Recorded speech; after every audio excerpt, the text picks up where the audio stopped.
Good day, everyone. I am Oladile Michael, your English language teacher. I'm here to engage you with an aspect of English. What is that aspect? Surprise, surprise, the aspect which I'll be considering this moment is grammar, and the topic we'll be considering is the sentence. Under this topic, we have the following subtopics: meaning of sentence, sentence parts, and sentence types. At the end of the lesson, students should be able to define sentence, state different parts of a sentence, and classify sentences into affirmative and negative. Meaning of sentence. You will all agree with me that when we think, we do not think in letters nor in words, but in sentences. Whenever we talk or write about somebody or something, we do so in sentences. It is then not out of point to say that grammar begins with the sentence. What is a sentence? A sentence is a group of words which are carefully chosen and grammatically arranged to express a full meaning. There are two salient points here. One, words which are carefully chosen and words which are grammatically arranged to express a full meaning. We do not just bring words together and say we have formed a sentence. We carefully choose those sentences by choosing the words that we make them. For a group of words to be considered as a sentence, it must have observed some, or at least a rule of syntax, that is, the rule of concord. For instance, the noun goats is a plural word which must select a plural verb, eat, and meaningfully the phrase goats eat must be followed by an entity that is eatable or edible, such as tomatoes. A sentence must begin with a capital letter and end with a full stop, or a question mark, or an exclamation mark. A sentence stands alone as it does not depend on any other sentence structure to express a meaning. That is why the above point explains the difference between a sentence and a main clause. For instance, a sentence is complete in itself, whereas a main clause stands with a subordinate clause to express a meaning. A clause is named so as a clause because it's a part of a sentence. Part of a sentence. Every sentence, whether long or short, has parts or elements. The most important of them is the verb, as its absence in a sentence can render such a sentence meaningless. In fact, if you are asked, what is the most important part of a sentence? Tell them it is the verb. The verb is the obligatory element or part of a sentence. Then, what are parts of a sentence? Using two approaches of grammar, we can have the following elements or parts.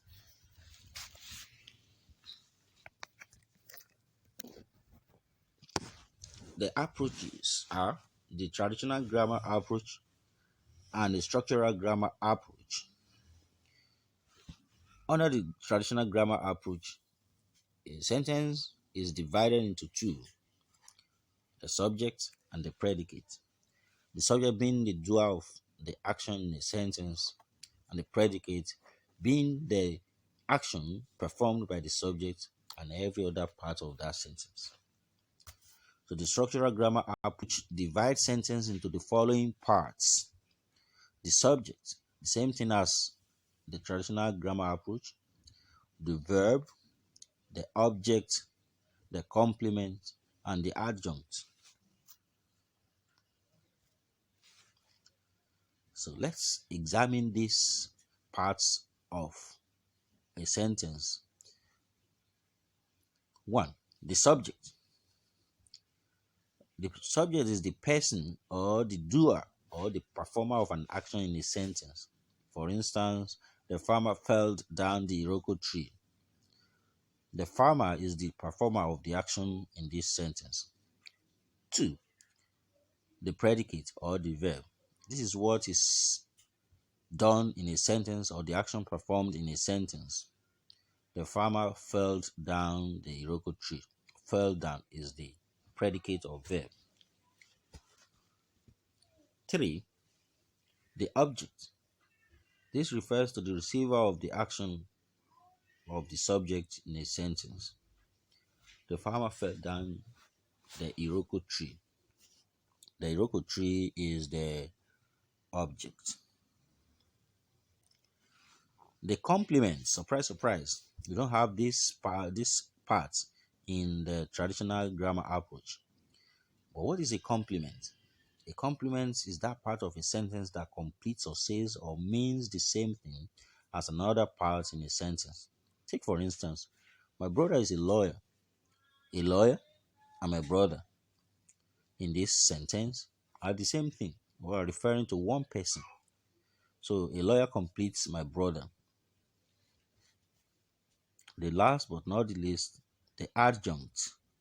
An adjunct is that part of a sentence which adds less important information or that part of a sentence that gives additional information about the action in that sentence. The farmer fell down the tree during last summer. During last summer is just a part of the sentence that adds additional information to the action being done in that sentence. And that is our adjunct. Okay. Under here, we just want to look briefly into the minor classification of sentences. And our duty is to just know which sentences are in the affirmative and which ones are in the negative. Then, what are affirmative sentences? Affirmative sentences are those sentences that do not carry any adverb of negation like no, not, never, hardly, scarcely, seldom, rarely, and so on and so forth. Instead, they can have such adverbs as normally, always, frequently. Take, for instance, examples of affirmative sentences are he normally visits his brothers. He normally visits his brothers. They frequently meet on the project. They frequently meet on the project. James always disturbs his sister. James always disturbs his sisters. Now, let's look into negative sentences. What are negative sentences?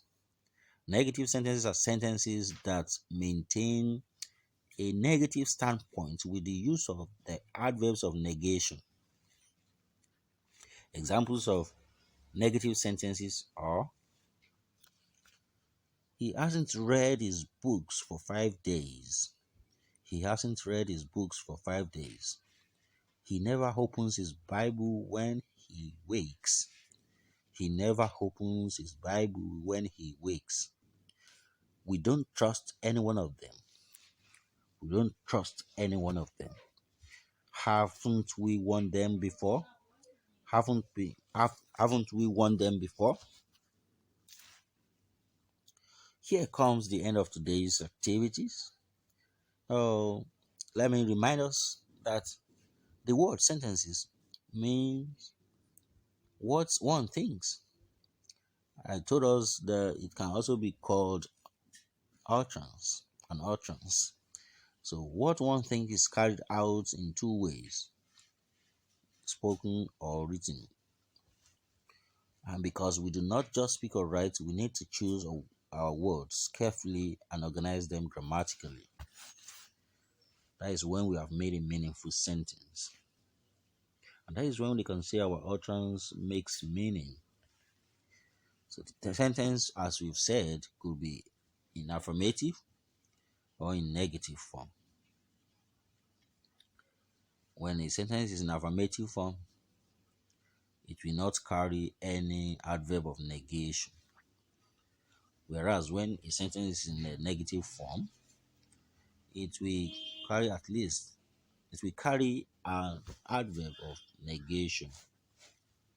For instance, like one of our examples, he never opens his Bible is a negative statement which can be changed to an affirmative sentence by saying he reads he opens his Bible every day. He opens his Bible every day. Okay, here comes the end of today's lesson. I want to let you know this that the lesson notes has been uploaded on the portal, and towards the end of the notes are the two exercises for our consumption there. So every student is expected to attempt the two exercises. From our next class, we shall continue and remain blessed, stay at home, and stay safe. Bye for now.